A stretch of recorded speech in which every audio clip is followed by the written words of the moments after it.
The most dangerous lie ever sold to men started with 4 words. Real men fight for love. Ancient Athens. A philosopher walks barefoot through filthy streets, sleeps in a wooden barrel, and carries a lantern under the blazing sun. People mock him. What are you looking for, madman? Diogenes doesn't flinch. An honest man. He searched his entire life. Never found one. Because honest men don't chase what destroys them. But you do. Every day, every swipe, every unanswered message that makes your chest tighten with familiar pain. They programmed you from birth to believe masculinity equals pursuit. That proving your worth to a woman validates your existence. That romantic suffering transforms you into something noble. Pure poison. While you scramble for her attention like a starving animal, rewriting text 17 times before hitting send, Diogenes would have laughed in your face. Not from cruelty, from recognition. He understood what you refused to see. The man who needs external validation is not a man at all. You confuse longing with love, obsession with devotion, dependency with romance. When that young fool blushed before a beautiful woman, Diogenes didn't coddle him with false encouragement. He delivered surgical truth. The shame isn't yours. It's nature's fault for making such creatures irresistible to weak minds. Your hunger isn't romantic. It's pathetic. Your persistence isn't strength. It's weakness wrapped in cologne and good intentions. While you perform elaborate courtship rituals, Diogenes stripped life down to its essence. He threw away his cup after watching a child drink from cupped hands. Why carry what nature already provided? He asked. You carry emotional baggage from women who never deserved it. You decorate your prison cell while calling it love. Diogenes wasn't anti-woman. He was anti-illusion. And there's no illusion more poisonous than believing someone else's affection will redeem your emptiness. He who has the most is he who needs the least, he declared. But you never have enough. You scroll endlessly. You wait for notifications like a drug addict waits for his next fix. You sit surrounded by ghosts of women who never truly saw you. Or worse, who did see you until you gave them everything and they lost interest. When Alexander the Great, ruler of the known world, found Diogenes sunbathing and asked what he could do for him, the philosopher didn't bow, didn't flatter, didn't pretend to be impressed. Yes, move out of my sunlight. That's power. That's freedom. That's what you've forgotten how to be. Instead, you orbit women like a starving planet desperate for warmth.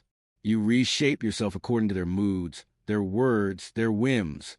You slice pieces of yourself away to fit inside their desires. Then you call it love. Diogenes would call it slavery. Not because women enslave you, but because you walked into the chains yourself, smiling, carrying flowers. Most of what you call love is fear of being alone, dressed up in poetry. Most of what you give isn't generosity, but negotiation. You trade your time, your energy, your ambition, hoping she'll reflect back your worth. That's not love. That's a transaction with romantic packaging. When it fails, when she grows cold, when she stops replying, you're devastated. Not because you lost her, but because you lost the only mirror that made you feel like a man. Diogenes needed no mirror. He faced reality without makeup, without filters, without the perfume of false hope. When will you stop chasing what cannot save you? When will you stop mistaking submission for devotion, self-erasure for romance? The woman you pursue isn't your enemy. Your illusion of her is. You call it loyalty. It's dependency. You call it passion. It's addiction. You keep telling yourself this one is different, that she sees you, hears you, understands you. But Diogenes said, it is the privilege of gods to want nothing, and of godlike men to want little. What godlike man whimpers when a woman doesn't text back? You weren't born to chase. You weren't designed to orbit. You were built to create, to build, to stand sovereign in your own skin. But somewhere along the way, they convince you that your value comes from being chosen, not from choosing. Now you swipe through apps like a beggar. You smile through rejection like a performing clown. You swallow your pride like medicine. You call it dating. Diogenes would call it decay. He walked barefoot, mocked the rich to their faces, lived off scraps like a wolf among sheep. Yet even Alexander the Great was humble before him. Why? Because Diogenes had nothing to lose. And a man who has nothing to lose cannot be controlled. But you surrender everything before she even asks. You lose sleep over her indifference. You change your clothes, your tone, your life plans to align with what she might prefer. You think you're being romantic. Diogenes would bark like a dog at your performance and call it what it is: submission, the truth that cuts deepest. She doesn't respect it, not from cruelty, but from instinct. She knows what Diogenes knew, that anything chased loses value, that what runs after something doesn't possess it. It's possessed by it. Women, consciously or not, are drawn to strength, not sacrifice, to sovereignty, not supplication. Your willingness to please has made you invisible. Your eagerness has turned you into background noise. You call it love. What she sees is desperation. When she leaves, and eventually she will, not from malice, but from boredom or instinct or simple exhaustion, you'll feel betrayed. But ask yourself honestly, what did you love? Her, or who you got to be while next to her? Her spirit, or the way her presence temporarily filled your emptiness?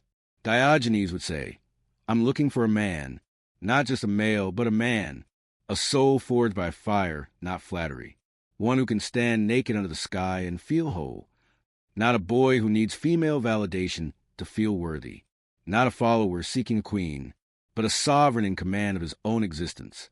Maybe that's what stings most. The realization that you weren't chasing her at all. You were chasing the feeling of being wanted.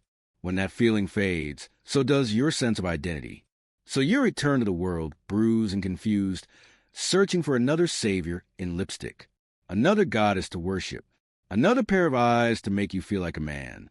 Because you never learned to feel like a man without them. That's the tragedy.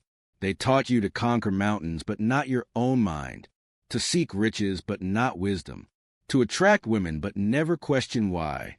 When you finally ask why, when you finally pause and examine your life, you realize it's been spent chasing shadows. Women who didn't want you, women who tolerated you, women who only loved the version of you that served them. Diogenes didn't think that was normal. He thought it was pitiful. Other dogs bite only their enemies, he once said, whereas I bite also my friends in order to save them. So let me bite you now, not to wound, but to wake you. Stop chasing what runs from you. Stop offering your soul for scraps of attention. Stop believing love is earned by making yourself smaller. A man who knows his worth doesn't chase. He chooses. He creates. He walks forward. And if she wants to walk beside him, fine. If not, he keeps walking. That was Diogenes. That can be you. But only if you're willing to unlearn the dream and see the raw, difficult truth. The man who chases women is not noble. He's not brave. He's not romantic. He's lost. And no woman, no matter how beautiful, will ever lead you back to yourself.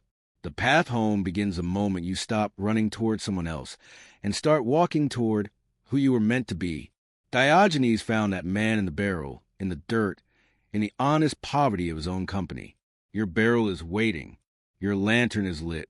Your search for an honest man begins the moment you stop looking for him in her eyes and start finding him in your own reflection. The question isn't whether you're ready for the truth. The question is, are you ready to stop running from it?